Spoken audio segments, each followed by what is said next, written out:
அஸ்ஸலாமு அலைக்கும் வரஹ்மத்துல்லாஹி வபரகாத்துஹு. அல்லாஹ்வின் நல்லடியார்களே, அல்லாஹும்ம ஸல்லி அலா முஹம்மதின் வ அலா ஆலி முஹம்மதின் கமா ஸல்லைத அலா இப்ராஹீம் வ அலா ஆலி இப்ராஹீம் இன்னக ஹமீதுன் மஜீத். அல்லாஹும்ம பாரிக் அலா முஹம்மதின் வ அலா ஆலி முஹம்மதின் கமா பாரக்த அலா இப்ராஹீம் வ அலா ஆலி இப்ராஹீம் இன்னக ஹமீதுன் மஜீத். அல்ஹம்துலில்லாஹ். அல்லாஹ் போதுமானவன். குழந்தை பாக்கியத்திற்காக ஏங்கிக் கொண்டிருக்கும் தாய்மார்களும் சரி, குழந்தைக்காக தினம் தினம் துஆ கேட்டுக் கொண்டிருக்கும் தாய்மார்களும், கவலைப்பட்டு கொண்டிருக்கும் தாய்மார்களுக்கும் ஒரு இனிமையான செய்தி. அல்லாஹு திருக்குர்ஆனில் பதிவிட்ட 2 நபிமார்கள் அல்லாஹுவிடம் பிரார்த்தித்த பிரார்த்தனைகளை தான் நம்ம இதுல பார்க்க போறோம். அந்த பிரார்த்தனைகளை நாமும் செய்து பலனடைவோம் இன்ஷா அல்லாஹ். நம்ம ஒரு விஷயத்தை அல்லாஹுவிடம் கேட்கிறோம், அல்லாஹ் உடனடியாக அந்த தேவையை நிறைவேற்றுகிறான் என்றால் அது நம்முடைய விருப்பமாக இருக்கிறது. நம்ம அல்லாஹுவிடம் துஆ செய்கிறோம், நம்முடைய தேவை நிறைவேற்றப்படவில்லை, அதுக்கு தாமதமாகிறது என்றால் அது அல்லாஹுவிட விருப்பமாக இருக்கிறது. அப்ப நம்முடைய விருப்பம் சிறந்ததா, அல்லாஹுவிட விருப்பம் சிறந்ததா? அல்லாஹு நமக்கு ஒரு விஷயத்தை தாமதப்படுத்துகிறான் என்றால் அதற்கு அல்லாஹு நம்மளை பக்குவப்படுத்தி நமக்கு ஒரு சிறந்ததை வழங்க இருக்கிறான் என்று அர்த்தம். அல்லாஹு சிறந்ததை தரப்போகிறான் என்றால் வெயிட் பண்றதுல எதுவும் தப்பில்லையே. இன்ஷா அல்லாஹ். இந்த வீடியோ பார்த்துட்டு இருக்கக்கூடிய யாரானாலும் சரி, என்ன ஒரு கவலையா இருந்தாலும், கஷ்டமா இருந்தாலும், குழந்தை இல்லைன்னு கவலைப்படுறீங்களா, எந்த ஒரு கஷ்டத்துல இருந்தாலும் அல்லாஹு அந்த விஷயத்தை உங்களுக்கு தரலைன்னா அல்லாஹு உங்களுக்கு அதை விட ஒரு சிறந்ததை தரப்போகிறான். அதனால உங்களை பக்குவப்படுத்திட்டு இருக்கிறான். அதனால யாரும் இன்ஷா அல்லாஹ் இனி கவலை கொள்ளாதீர்கள். நம்ம அல்லாஹுவிடம் தொடர்ந்து பிரார்த்தனை செய்வோம். அல்லாஹு நம்முடைய துஆக்களை ஏற்றுக்கொண்டு நமக்கு தேவைகளை அல்லாஹ் நிறைவேற்றி வைப்பான் இன்ஷா அல்லாஹ். நபி இப்ராஹிம் அலைஹிஸ்ஸலாம் and நபி சக்கரியா அலைஹிஸ்ஸலாம், இவங்க இருவரும் அல்லாஹுவிடம் பிரார்த்தித்த பிரார்த்தனைகளை தான் நம்ம பார்க்க போறோம். நபி இப்ராஹிம் அலைஹிஸ்ஸலாம் குர்ஆனில் பதிவிடப்பட்ட 25 நபிமார்களில் நபி இப்ராஹிம் அலைஹிஸ்ஸலாமும் ஒருவர் ஆவார். நபி இப்ராஹிம் அலைஹிஸ்ஸலாம் அவங்களுடைய பெயர் திருக்குர்ஆனில் 69 தடவை குறிப்பிடப்பட்டுள்ளது. இவங்களுக்கு கலீலுல்லாஹ், அல்லாஹ்வின் தோழன் என்ற பட்டமும் உண்டு.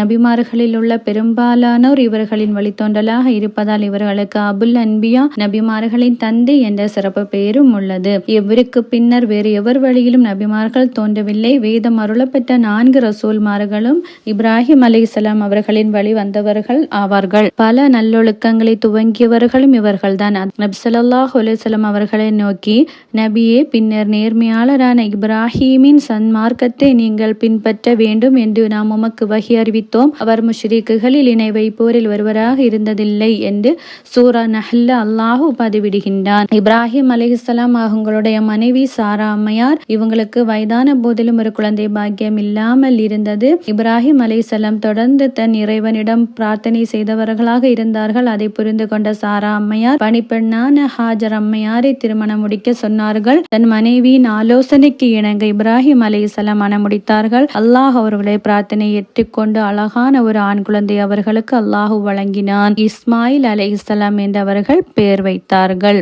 அவர்கள் பிரார்த்தித்த பிரார்த்தனை, ரப்பி ஹபிலி மினஸ் சாலிஹீன், ரப்பி ஹபிலி மினஸ் சாலிஹீன், என் இறைவனே, நல்லோர்களில் இருந்து எனக்கு சந்ததியை வழங்கி அருள்வாயாக என்று அவர்கள் பிரார்த்தித்தார்கள். அல்லாஹு அவர்கள் தொடர்ந்து இறை நம்பிக்கையுடன் அவர்கள் பிரார்த்தித்த பிரார்த்தனை அல்லாஹு ஏற்றுக்கொண்டு அல்லாஹ் அவர்களுக்கு சிறந்ததை வழங்கினார். அல்ஹம்துலில்லாஹ். நபி ஜக்கரியா அலைஹிஸ்ஸலாமும் நபிமார்களில் குறிப்பிடப்பட்ட ஒருவர் ஆவார். இவர் நபி சுலைமான் அலைஹிஸ்ஸலாம் அவர்களின் வழித்தோன்றல்கள்ல வந்த சந்ததி ஆவார்கள். ஜக்கரியா அலைஹிஸ்ஸலாம் அவர்களுடைய மனைவியாரும் மரியம் அலைஹிஸ்ஸலாமுடைய தாயாரும் சகோதரிகள் ஆவார்கள். ஜக்கரியா அலைஹிஸ்ஸலாம் அவர்களுடைய மனைவியார் மரியம் அலைஹிஸ்ஸலாமுடைய சிறிய தாயார் ஆவார்கள். ஜக்கரியா அலைஹிஸ்ஸலாம் தச்சராக இருந்து எளிமையான வாழ்க்கையை வாழ்ந்து வந்தார்கள். ஜக்கரியா அலைஹிஸ்ஸலாமுக்கு வயதான போதிலும் ஒரு குழந்தை பாக்கியம் இல்லாமல் இருந்தது. அவர்கள் அல்லாஹ்விடம் தொடர்ந்து பிரார்த்தனை செய்து கொண்டிருப்பவர்களாக இருந்தார்கள். அப்போது அவர்களுக்கு அல்லாஹ் அவருடைய பிரார்த்தனையை ஏற்றுக்கொண்டு ஒரு நன்மாராயம் கூறினான். யஹ்யா அலைஹிஸ்ஸலாம் என்னும் ஒரு குழந்தை பிறக்க போவதை பற்றி இறைவன் அவர்களுக்கு நன்மாராயம் கூறினான்.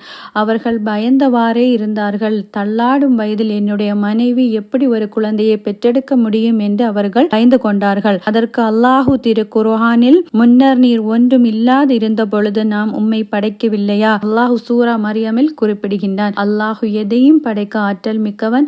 அவர்களுடைய பிரார்த்தனையை அல்லாஹு ஏற்றுக்கொண்டான். அவர்களுக்கு யஹ்யா அலைஹிஸ்ஸலாம் என்னும் ஒரு அழகான குழந்தையை கொடுத்தான். ஜக்கரியா அலைஹிஸ்ஸலாம் பிரார்த்தித்த துஆ, ரப்பி ஹபிலி மில்லதுன்க ذுர்ரியத்தன் தொய்யிபா, ரப்பி ஹபிலி மில்லதுன்க ذுர்ரியத்தன் தொய்யிபா, என் இறைவனே, உன் புறத்திலிருந்து எனக்கு ஒரு நல்ல சந்ததியை வழங்கி அருள்வாயாக. இன்னக்க சமீஉத் துஆ, நிச்சயமாக நீ பிரார்த்தனைகளை செவியேற்பவன் என்று என்று அவர்கள் பிரார்த்தித்ததன் காரணமாக அல்லாஹு அவர்களுக்கு தள்ளாடும் வயதில் ஒரு அழகான குழந்தையை கொடுத்தான். அதே மாதிரி நாமும் அல்லாஹுவிடம் இறை நம்பிக்கையுடனும் தொடர்ந்து அல்லாஹுவிடம் பிரார்த்தனை செய்தவர்களாக அல்லாஹுவிடம் உதவி தேடுவோம். அல்லாஹு நமக்கு சிறந்ததை வழங்குவான் இன்ஷா அல்லாஹ். கிட்டதின்படி அமல்கள் செய்யும் பாக்கியத்தை வல்ல ரஹ்மான் நம் அனைவருக்கும் தந்த அருள் புரிவானாக. ஆமீன். அடுத்த திக்ருமா நெக்ஸ்ட் வீடியோல சந்திக்கலாம் இன்ஷா அல்லாஹ். அஸ்ஸலாமு அலைக்கும் வரஹ்மத்துல்லாஹி வபரகாத்துஹு.